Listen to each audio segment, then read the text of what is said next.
Taj Mahal, they were related to mongrels, and there's something about India or something. I don't know what's going on. Top 10 messed up events from the Mughal Empire, part 2. I almost put that would be 4. Ched, there's that math kicking in again. Oh boy.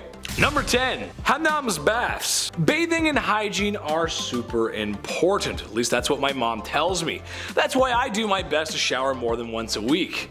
I'm a man, and I can change if I have to, I guess. Well, baths were actually important to the Mughals as well, being that their heritage was a mix of Asiatic, Euro, Indian. They took a little from everything, and part of that was the Persian baths. The Persian baths were just one of those things they took. Called hammams, I hope I'm saying that right. They were social spaces to have baths, stay clean. It was very important back then. Now, bear in mind, if you will, I know some folks at home have issues with public pools because, well, you know, they're full of nastiness and, well, you'd be right, but today we have things to fight that. Imagine sharing bath water with the entire city and no one is wearing swim trunks. There's no chlorine pucks, vaccines are at least 1,000 years away, and diseases are rampant. Oh, and there's no toilet paper. Jump in, kids, the water's fine, it's nice and fun. Can you imagine? Imagine if I was in the water. You wouldn't want that. That's no good, that's gross. Ew, ew. Number 9, Babur the Writer. I can relate to this quite a lot, actually. So Babur, the mighty warrior and king who brought upon the Mughal Empire, was a man to be respected. Or else it could wind you up in some serious trouble. I'd say hot water, but it's more like stinky bath water. However, while on the outside he was a super tough macho man, on the inside he was a softer, kinder man who not only enjoyed writing, but was also quite the socialite, just like myself. I like going to parties and meeting people, I like making friends. He loved his inner self so much that he started writing his own autobiography, started the trend of it actually. His was called Baburnama. Good name, I like it. And it detailed major events from his life. On the outside, Adam may look like a nerd, but on the inside, he's one of my dearest friends. I love Adam, he's a great guy. See, there's something nice. Usually we say something rude, but I said something nice this time. He's a great guy. Number 8, Akbar's tolerance. Medieval times. It's safe to say that these times became to be known for their religious persecution. That's kind of how it went. Queen Mary made a career out of burning heretics. Slightly disagree with my church, Protestant, even though our overall arcing beliefs are founded in Christianity, and the only thing that separates us is a list of beliefs that really we can work together on? I don't think so. Away with these heretics. Yeah, that's kind of silly. Well, all long-winded jokes aside, for being a medieval king, Akbar was actually very tolerant of others' religious beliefs. This tolerance of others' beliefs actually aided the Mughal Empire in expanding to other sovereign areas of India, making them a lot stronger than they really should have been. Number 7, the melting pot. Okay, so it's late at night and you haven't been grocery shopping in over a week. Guilty. You're too lazy to get up and get groceries, and you work early tomorrow anyway. Sucks. However, you're also too motivated, or cheap, to not order takeout, so that's when you raid the cupboard like a teenager looking for munchy Pop-Tarts. You know the feeling. You start throwing everything in a pan and seeing what sticks, throwing in spices that you haven't used in a month. After all, it's said and done, you're left with, well, whatever the heck that is.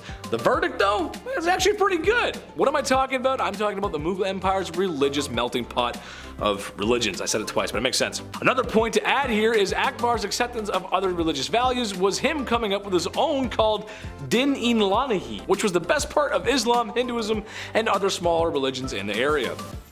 You'd be surprised how well those work together. Number 6, Shah Jahan's reign. A lot of times throughout history, the Mughal Empire kind of gets looked over. Most likely because of British invasion and because, well, the British took all their loot and art and national treasures and they're sitting comfortably somewhere in a British museum. But you're not getting them back, they're ours now. But that's the point. The Mughal Empire was no joke, and at one point in history may or may not have been the wealthiest empire on earth. A center for writing, arts, crafts, and treasures. They had the highest GDP in the world at one point. That's pretty impressive. Makes sense in how they could afford to build places like the Taj Mahal that apparently change color 3 times a day because of the sun and its pure white construction. Makes a lot of sense when you add it up. Number 5, house arrest. Classic story, really. Medieval times is also defined by kings and queens and emperors and leaders handing down their dynasties to male-born heirs. Has to be male, those are the rules, I don't make them up. And sometimes people attempt their best to, well, steal the throne or the crown from underneath their fathers, mothers, uncles, or really anyone who's got power and anyone who doesn't. It's kind of how it goes, a vicious cycle. Well, as successful as Shah Jahan was, even his own blood was out for him. His own son, I'm going to try and pronounce this, Aurangzeb. His own son Aurangzeb. That's a hell of a name. It sounds like a supervillain. His own son Aurangzeb put him and his sister under house arrest, doing his best to solidify his place in the throne. When it was all said and done, Shah Jahan had passed away, but sadly, due to his political strife and some family drama that is straight out of All My Children, he was not given proper burial rights, which then was a big slap in the face. That sucks, dude. That sucks. You rule a country, you're nice to everybody, and then your freaking son just comes in and stabs you in the back. Number 4, Footloose. Remember Footloose? 80s classic movie, right? It's a good movie. It's a feel-good movie. With some decent music, too. The plot is a little rough, to say the least. I mean, what town would outlaw dancing? I mean, who in their right mind would ever do that? Well, meet King Aurangzeb, who banned poetry, music, dancing, and even some writings. May as well just throw Kevin Bacon and dancing in there while you're at it. As a small town, I'd be more worried about what those teenagers are doing after the dance party, not the actual dancing. Aurangzeb's concerns were that of religious reform, as in classic medieval times like previously mentioned. Well, as you can guess, this didn't go very well, as the empire was already a well-established place of mixed religion and arts and all the other beautiful culture stuff. Taking that away wasn't going to make the people happy, and it didn't. He struggled to maintain power of a successful empire like his father did. Ew, rough. It's, you know, if you take over and it gets better, fine, but if it's worse, kind of awkward. Number 3, the Red Fort. As it turns out, the same architect who built the Taj Mahal also built many other Mughal Empire buildings like the Red Fort. You do good work, you get more work. As simple as that. It's the life of an actor. The Red Fort, originally white and red, hence the name, was the main residence of Mughal emperors after the capital moved from Agra to Delhi. At one point, even held the throne that was encrusted with the crown jewel of the Mughal Empire. It's where the business happened. It was an important building for the empire and culture that still stands today. On Indian Independence Day today, the Prime Minister raises the flag from the fort and addresses the nation. Number 2. Humayun's tomb. Okay, so we all know the Taj Mahal was built for a wife who had passed away by a grieving husband. Well, Humayun's tomb was built for a husband who had passed away by a grieving wife. The first garden tomb ever constructed, and honestly, when the editor pulls a picture up of this bad boy, it's pretty cool. Considering how old these buildings are, it's impressive it's still standing. Oh, and when I said wife, I actually meant mistress. It was a mistress. Built by the side chick, if you will. I wonder how the wife felt. Better not bring that up. If side building a palace, what's the wifey doing? Well, you know what I'm saying? Jeez.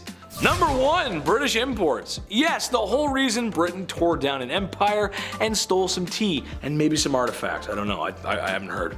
Or rather had some solid importation of tea coming in every month. Whether or not these farmhands were paid, well, you get the point, you know where I'm going with that. However, more interesting, and I thought I had to bring this up because it's just so cool, was textiles. It sounds lame, but it's really cool actually. Textiles, cloth, silk, dyes, you name it. Europe did a lot of trade with the Mughals, but Britain, of course, Britain wanted a cap on the market, as 95% of their textile goods actually came from the Mughal Empire. So it just made sense to own the whole thing. If you already got 95%, may as well just take the whole thing, just take it, it's yours. That's gonna wrap it up for me today, guys. Make sure to like, comment, and subscribe here at Bumblebee. And if you too want to be as beautiful as Susan Lucci and All My Children, then check out my socials somewhere down below. I stream sometimes. Come hang out with me. I'll make you laugh. I guarantee it. I love you guys so much, and I'll see you soon. Bye bye bye. I love you so much, my sweet little honeybees. You're so just love you. You're just. Come take a big bite. Big bite out of you. There we go. Okay. Now I'm ready. Number 4, Footloose. Where's this? That what? Oh yeah,